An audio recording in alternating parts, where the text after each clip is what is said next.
Ini tidak ada backing, tidak ada agenda jatuhkan Prabowo. Ini bukan soal Jokowi punya kekuatan, nggak ada. Yang punya kekuatan di Republik ini itu hanya satu, namanya Prabowo Subianto. Dia Presiden Republik Indonesia yang mengendalikan TNI, mengendalikan Polri, mengendalikan kekuatan partai politik. Jadi kalau dibilang ini agenda untuk menjatuhkan Prabowo, itu sebetulnya kacamata atau sudut pandang orang-orang yang mau cari muka sama Prabowo. Begitu. Jadi itu orang-orang yang mau cari muka sama Prabowo aja. Yang meyakinkan pada Prabowo ini agenda akan menjatuhkan Jokowi, Jokowi akan menjatuhkan Prabowo sekarang. Jokowi nggak punya apa-apa lagi. Di mana sejarah kekuasaan ada seorang mantan presiden yang mengendalikan pengusaha-pengusaha mafia? Tidak ada. Yang mengendalikan pengusaha-pengusaha mafia dan pengusaha-pengusaha mafia itu takut cuma pada satu orang. Siapa? Presiden yang berkuasa. Jadi nggak ada. Ini murni soal ketidakadilan. Presiden Prabowo harus melihat ini dalam kacamata ketidakadilan. Kenapa rakyat marah? Masa iya pajak anggota DPR dari gajinya dibayar negara? Masa iya dia punya tunjangan komunikasi, tunjangan perjalanan, tunjangan ini, tunjangan itu, sakit dibayar negara sekarang? Rakyat ini sudah susah kerja, gajinya dipotong negara. Untuk bayar gaji dia, pajak dia dibayar negara. Kan ya ini ketidakadilan. Apalagi yang buat orang marah? Wakil menteri-menteri yang dilarang jabat komisaris direksi BUMN ngejabat ganda, presiden ngangkat. Marah orang. Jadi ini sumber ketidakadilan. Ini bukan soal agenda siapa menjatuhkan siapa. Ya. Nah, berikut lagi. Menteri-menteri lingkaran Prabowo ini banyak yang terlibat korupsi yang dilindungi. Ini bukan rahasia umum, orang sudah mengerti semua. Jadi ini bukan agenda soal agenda orang menjatuhkan Prabowo, Gibran naik, gak ada urusan itu. Gak ada. Jadi kita ini jangan dibodoh-bodohi urusan begitu. Presiden Prabowo pertama harus lakukan apa? Reshuffle orang-orang yang terduga korupsi itu, berhentikan. Antek-antek itu dihilangkan dari lingkaran istana. Kedua Presiden Prabowo hentikan itu direksi BUMN dari unsur pejabat negara. Udah, kembalikan BUMN secara profesional. Bubarin BUMN dari 1046 BUMN yang bermasalah itu, hanya 10 BUMN itu. Sisanya bubarin semua, direksi komisaris bubarin, kembalikan uang negara itu pada kas negara. Peruntukan untuk kemakmuran rakyat. Apalagi dilakukan Presiden? Ya, bikin pemilu yang bersih. Supaya partai-partai ini jangan jual beli suara. Mereka ini suaranya naikin karena dia manipulasi semua. Ini problem kita. Presiden mau tidak? Kalau dia mau jadi pemimpin yang benar, pemimpin rakyat, pasti harus mau. Ya, jadikan istana itu sebagai pusat kekuasaan yang bertindak untuk kemakmuran kesejahteraan rakyat. Bagaimana mungkin dia memberi penghargaan pada koruptor di istana di momen 17 Agustus? Ngapain? Beri penghargaan pada keluarganya, pada kroninya. Ya kan ini menyakiti hati rakyat. Guru bidan honorer di kampung yang berjuang mati-matian, mereka harus diberi penghargaan. Jadi sebetulnya apa yang dilakukan Presiden itu yang membuat rakyat marah. Sekali lagi kemarahan rakyat itu masih menunjukkan kecintaan pada Presiden Prabowo. Termasuk saya.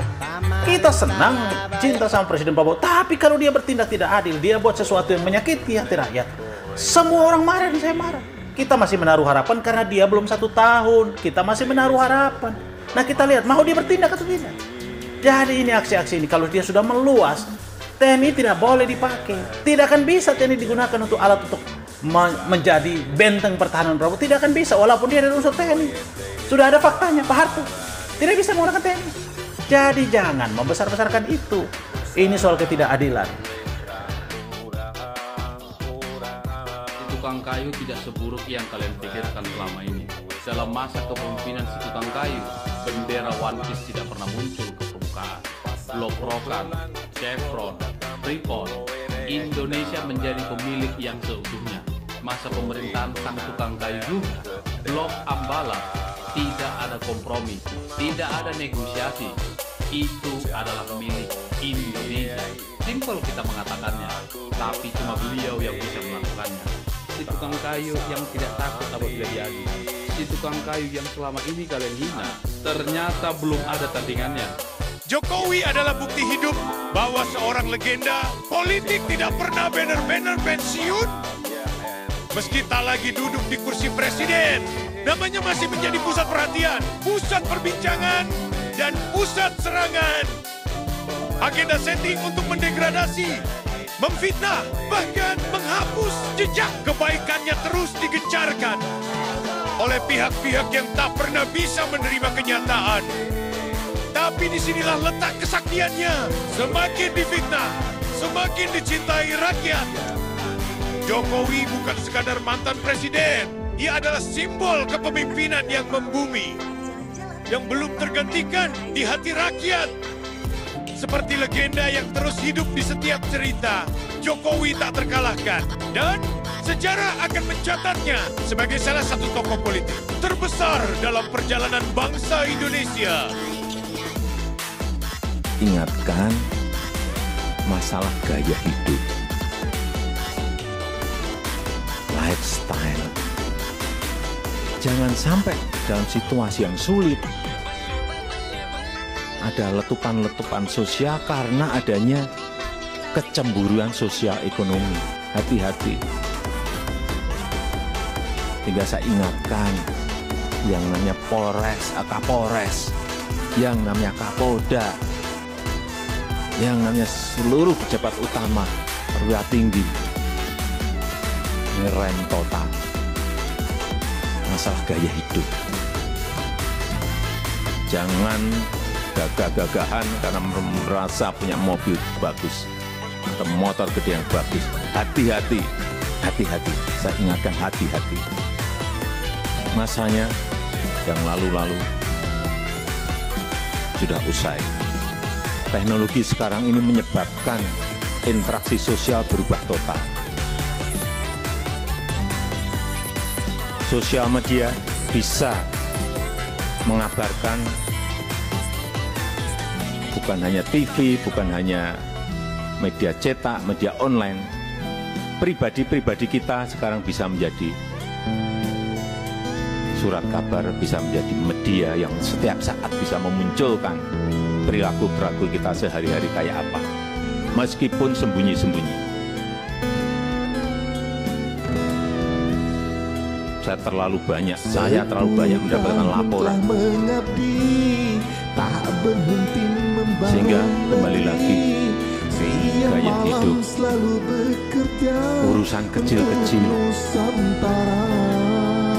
tetapi itu bisa mengganggu kepercayaan terhadap Polri. Kawanku sedunia, kesederhanaan seorang pemimpin bangsa dan negara seringkali dikarenakan kebencian kepada seseorang, tutupi logika kita terhadap sisi positifnya. Setiap kali kita lebih mengagumi tokoh nasional yang bersuara keras dalam orasi daripada tokoh nasional yang lemah lembut tutur katanya dalam penyampaian pidatonya. Terima kasih Pak. Postingan ini bukan bentuk kampanye kepada Pak Jokowi dan keluarganya, tapi coba mengingatkan kita bahwa beliau adalah pemimpin yang sederhana. Kita senantiasa berusaha dan berdoa agar ada tokoh nasional di masa depan yang lebih baik dan yang lebih sederhana darinya dengan mengikuti kinerjanya. Ingatkan masalah gaya hidup, lifestyle. Jangan sampai dalam situasi yang sulit ada letupan-letupan sosial karena adanya kecemburuan sosial ekonomi. Hati-hati. Tidak saya ingatkan yang namanya Polres, Kapolres, yang namanya Kapolda, yang namanya seluruh pejabat utama perwira tinggi. Terima kasih Pak Jokowi, masalah gaya hidup. Jangan gagah-gagahan karena merasa punya mobil bagus atau motor gede yang bagus. Hati-hati, hati-hati. Saya ingatkan hati-hati. Masanya yang lalu-lalu sudah usai. Teknologi sekarang ini menyebabkan interaksi sosial berubah total. Sosial media bisa mengabarkan bukan hanya TV, bukan hanya media cetak, media online. Pribadi-pribadi kita sekarang bisa menjadi surat kabar, bisa menjadi media yang setiap saat bisa memunculkan perilaku-perilaku kita sehari-hari kayak apa, meskipun sembunyi-sembunyi. saya terlalu banyak mendapatkan laporan. Sehingga kembali lagi gaya hidup, urusan kecil-kecil, tetapi itu bisa mengganggu kepercayaan terhadap orang. Jokowi adalah bukti hidup bahwa seorang legenda politik tidak pernah banner-banner pensiun. Meski tak lagi duduk di kursi presiden, namanya masih menjadi pusat perhatian, pusat perbincangan, dan pusat serangan. Agenda setting untuk mendegradasi, memfitnah, bahkan menghapus jejak kebaikannya terus digencarkan oleh pihak-pihak yang tak pernah bisa menerima kenyataan. Tapi disinilah letak kesaktiannya. Semakin difitnah, semakin dicintai rakyat. Jokowi bukan sekadar mantan presiden, dia adalah simbol kepemimpinan yang membumi, yang belum tergantikan di hati rakyat. Seperti legenda yang terus hidup di setiap cerita, Jokowi tak terkalahkan. Dan sejarah akan mencatatnya sebagai salah satu tokoh politik terbesar dalam perjalanan bangsa Indonesia. Tukang kayu tidak seburuk yang kalian pikirkan. Terima kasih Dalam Pak masa kepemimpinan si tukang kayu, telah bendera menjaga NKRI. Blok Rokan, Chevron, Freeport, Indonesia menjadi pemilik yang seutuhnya. Masa Terima pemerintahan kasih tukang Pak kayu, Jokowi. Blok Hambalang, Namamu tidak ada selalu kompromi, di tidak ada hati. negosiasi. Itu adalah milik Indonesia. Simpel kita mengatakannya, tapi cuma beliau yang bisa Hinaan dan tukang kayu yang tidak takut sama kejadian.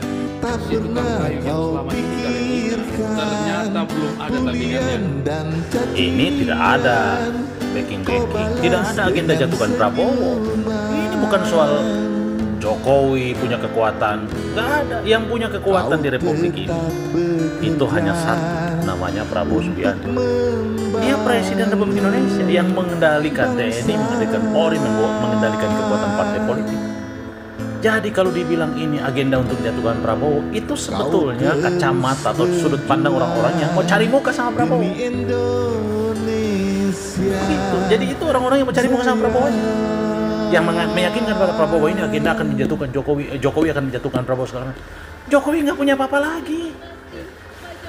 Di mana sejarah kekuasaan? Ada seorang mantan presiden yang mengendalikan pengusaha-pengusaha mafia. Tidak ada. Yang mengendalikan pengusaha-pengusaha mafia dan pengusaha-pengusaha mafia itu takut cuma pada satu orang. Siapa? Presiden yang berkuasa. Jadi nggak ada. Ini murni soal ketidakadilan. Presiden Prabowo harus melihat ini dalam kacamata ketidakadilan. Kenapa rakyat marah? Masa iya pajak anggota DPR dari gajinya dibayar negara? Masa iya dia punya tunjangan komunikasi, tunjangan perjalanan, tunjangan ini, tunjangan itu, sakit dibayar negara segala? Rakyat ini sudah susah kerja, gajinya dipotong negara. Untuk bayar gaji dia, pajak dia dibayar negara. Kan ya ini ketidakadilan. Apalagi yang buat orang marah, wakil menteri-menteri yang dilarang jabat komisaris direksi BUMN ngejabat ganda, presiden ngangkat, marah orang. Jadi ini sumber ketidakadilan. Ini bukan soal agenda siapa menjatuhkan siapa. Ya. Nah, berikut lagi, menteri-menteri lingkaran Prabowo ini banyak yang terlibat korupsi yang dilindungi. Ini bukan rahasia umum, orang sudah mengerti semua. Jadi ini bukan agenda soal agenda orang menjatuhkan Prabowo, Gibran naik, gak ada urusan itu. Nggak ada. Jadi kita ini jangan dibodoh-bodohi urusan begituan. Presiden Prabowo pertama harus lakukan apa? Reshuffle orang-orang yang terduga korupsi itu, berhentikan. Antek-antek itu dihilangkan dari lingkaran istana. Kedua, Presiden harus hentikan itu direksi BUMN dari unsur pejabat negara. Udah, kembalikan BUMN secara profesional. Bubarin BUMN dari 1046 BUMN yang bermasalah itu, hanya 10 BUMN itu. Sisanya bubarin semua, direksi komisaris bubarin, kembalikan uang negara itu pada kas negara. Peruntukan untuk makmuran rakyat. Apalagi dilakukan presiden? Ya, bikin pemilu yang bersih. supaya partai-partai ini jangan jual beli suara. Mereka ini suaranya naikin karena dia manipulasi semua. Ini problem kita. Presiden mau tidak? Kalau dia mau jadi pemimpin yang benar, pemimpin rakyat, pasti harus mau. Ya, jadikan istana itu sebagai pusat kekuasaan yang bertindak untuk kemakmuran kesejahteraan rakyat. Bagaimana mungkin dia memberi penghargaan pada koruptor di istana? Di momen 17 Agustus, ngapain? Beri penghargaan pada keluarganya, pada kroninya. Ya kan ini menyakiti hati rakyat. Guru bidan honorer di kampung yang berjuang mati-matian, mereka harus diberi penghargaan. Kalau kamu membalas keburukan, jadi sebetulnya apa yang dilakukan presiden itu yang membuat rakyat marah. Sekali lagi kemarahan rakyat itu masih menunjukkan kecintaan pada Presiden Prabowo. Termasuk saya. Kita senang cinta sama Presiden Prabowo, tapi kalau dia bertindak tidak adil, dia buat sesuatu yang menyakiti hati rakyat, semua orang marah dan saya marah. Kita masih menaruh harapan karena dia belum 1 tahun. Kita masih menaruh harapan. Nah kita lihat, mau dia bertindak atau tidak? Jadi ini aksi-aksi ini, kalau dia sudah meluas, TNI tidak boleh dipakai. Tidak akan bisa TNI digunakan untuk alat untuk menjadi benteng pertahanan Prabowo. Tidak akan bisa, walaupun dia ada unsur TNI. Sudah ada faktanya, Pak Harto tidak bisa menggunakan TNI. Jadi jangan membesar-besarkan itu. Ini soal ketidakadilan.